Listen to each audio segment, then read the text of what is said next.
waxaan la qabaa saaxiibkay mahadnaqa soo dhoweynta waxaan runtii u mahadnaqaynaa salaadiinta iyo boqorrada xuqaasha gudoomiyaha gobolka duqa magaalada Caarigaabo waxgaradka iyo waayeelka sida diiran ee hilowga iyo kalgacalka leh halka noogu soo dhoweeyay waa dhab qariib banihiin waxaanu nahay muxuu ahaayay dad muwaadiniina oo dalkoodii dhex maraya maamuus ahaan uun baanu u qaadanaynaa muxuu ahaayay inaad nooga hor timaadeen waxa aanu u soconnay sida wasiir caddaani uu sheegay inaanu muxuu ahaayay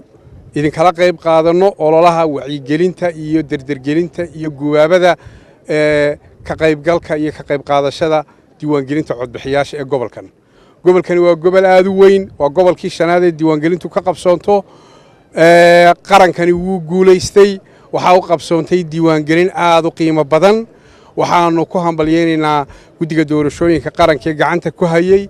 iyo dhammaan haldoorkii ka qayb qaatay axsaabta qaranka maamulada gobollada iyo degmooyinka odayaasha beelaha madax dhaqameedyada doorka ay ka qaateen dhammaantood waa ku hambalyeynaynaa xukuumadda madaxweyne axmed silaanyana waxay u tahay dhaxal iyo taariikh diiwaangelintani adduun badan baanu ku bixinnay mid hore u qorshaysnaa iyo mid aan u qorshaysnayn xukuumaddu bixiso oo markii loo waayey adduunka aanu ku qasbanaanay inaannu raadinno ujeeddaduna waxaa weeye inaynu noqonno ummad la yaqaan oo qof waliba uu kaadh leeyahay oo uu xaq codbixineed helo wax dooran karo la dooran karo uu muxuu ahaa aqoonsi helo lagu yaqaano lagu raadraaci karo xagga nabadgelyada qayb ka qaadata ayaynu uga gol leenahay waxaanu bulshada gobolka Sanaag ugu baaqaynaa inay ka qayb galaan diiwaangelinta waxaanu si gaara degmada Caarigaabo magaalo madaxda gobolka waxaanu bulshada ku dhaqan leenahay ka qayb qaata diiwaangelinta waxaanu leenahay waxaanu saxaynaa oo ka digaynaa oo beeninaynaa dacaayadaha raqiiska ee dadka qaarkood oo cadowgeena oo cadowga mashruucanay ay faafinayaan ee dhalinyarada gaar ahaan ay ku leeyihiin indhihiina la qaadayaa dalal kale la geynayaa iyo wax la mid ah ummad baynu nahay madax bannaan indhaheena iyo faraheena iyo xogteena iyo caloosheenna cid kale looma dhiibo waa dhaata xafidan waa dhaata lahayn doono waqti dheer oo muxuu ahaayay marba wixii soo qaan gaadha lagu kordhin doono arrintaas iyadaa waxa weeyaan waa maqlaynaa cabatinka iyo dareenka dadweynaha gobolka iyo waayihiisa iyo waqtiga la kordhiyo hase yeeshee waxaan leenahay arrintaasi go'aankeeda waxaa leh guddiga doorashooyinka qaranka wixii tala ahaan aanu xukuumad ahaan ka siinaynana waanu ku talin doonnaa waana arkaynaa waxaa noo muuqata haddii aanu soo marray gobolka qaybo badan oo ka mida oo aanu soo marray degmada Gar-adag Ceelaf Weyn degmada Awrboogays aanu soo marray Shimbiraale dhulka aanu maraynay waxaa ka muuqata hilowga dadku diiwaangelinta u hayo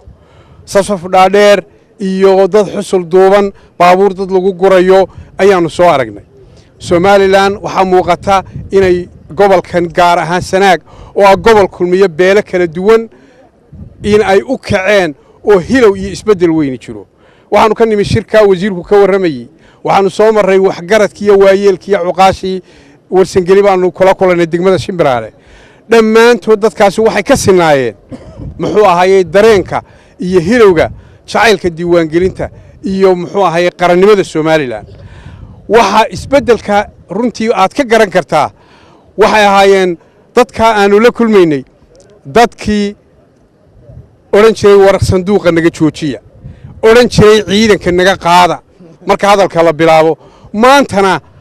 waxayna lahaayeen war sanduuqda waqtigeeda noo kordhiya oo warbaahintoo dhamme ay sheegayeen waxay lahaayeen war ciidanka noo soo kordhiya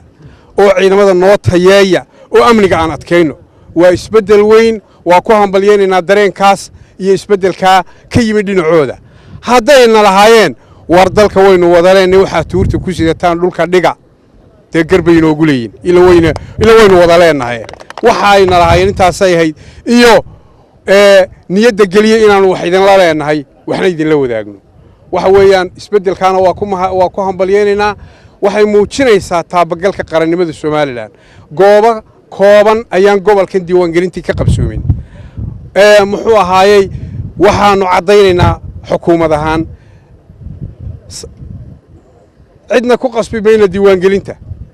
muwaadinku xaq buu leeyahay ka ceergaabo ku nool iyo ka ceelaf weyn ku nool iyo ka shimbiraale ku nool iyo ka baran ku nool iyo ka gar'ada ku nool inuu qaato iyo inuu iska daayo wacyigelin iyo tusaalaynu ku leenahay iyo muxuu ahaayay hoga tusaale kuma lihin qasab iyo xadhig iyo haddaad geli weydo waa lagu xidhayaa marka cidna la qasbi maayo cidna xoog lagu muquunin maayo muxuu ahaayay way muuqataa isbeddelkaasi waxaynu bulsho bisil oo colaadda taqaan oo nabadda taqaana ninku markuu khasaaraha yaqaano colaadda kuma degdego waxaynu kala budannahay dalka walaaladeen dadka iyo dalka walaaladeen inaynu deriska nahay ixtiraam iyo qadarin inaynu nabad ku wada noolaano waxaan noo siyaasada inaynu is ixtiraamno nabad ku wada noolaano waxaanu iyagana ugu baaqaynaa inay nabadda ilaaliyaan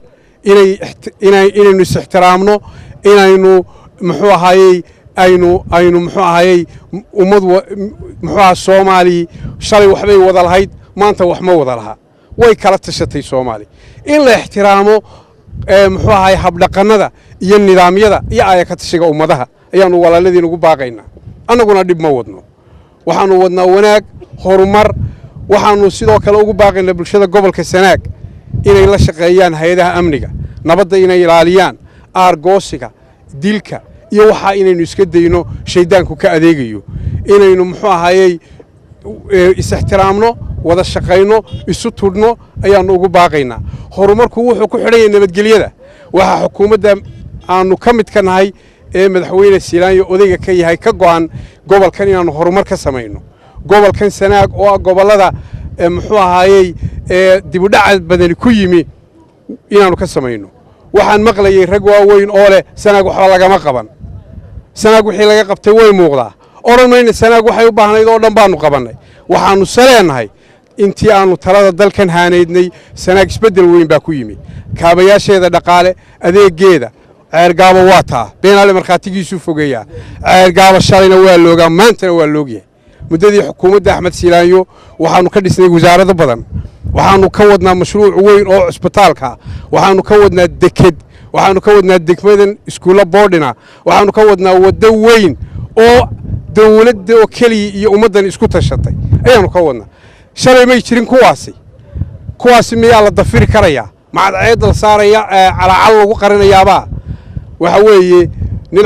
carbeed baa gabayuu lahaa wuxuu lahaa فكيف يصح بالأذهان شيء إذا احتاج النهار دليلا سيدا عقلقو وحو أقبالي كرا حتى قرح داي نقصر رئيسا مرخاتي أباهاتو أولا يلادو إني قرح داي يا عدينيا وحانو ليناي وحانو قبانينا ومدن بارا هيد وحيدي وانو كو قباني أما أنكو ممدنين لكن ديوا قرمينا إلا قريمي وقولين waxa sida naloo dhaliili karo naloona toosin karo ayaan u ogolayn waxaanu qabanay in la qariyo waxa qabyada waa qiranayadana qorshe dheer baan u sameeynaa gobolkan horumarintiisa mid dhow iyo mid durugsan gobolkan iyo gobolka Sanaag iyo gobolka Sool iyo muxuu ahaayay Xaysimo iyo Baran waxaanu u sameeynaa qorshayaal horumarineed oo ka tarjumaya baahiyahooda waxaanu leenahay Roomo maalin laguma dhisin itaalkeenu ugu yar yahay aan sabir u yeelano hadba wixii aynu qabanno waxaan kaga baxayaa aad iyo aad baa u mahadsantihiin waa idin mahadnaqaynaa dhamaantiinba salaamu calaykum waraxmatullaahi wabarakaatuh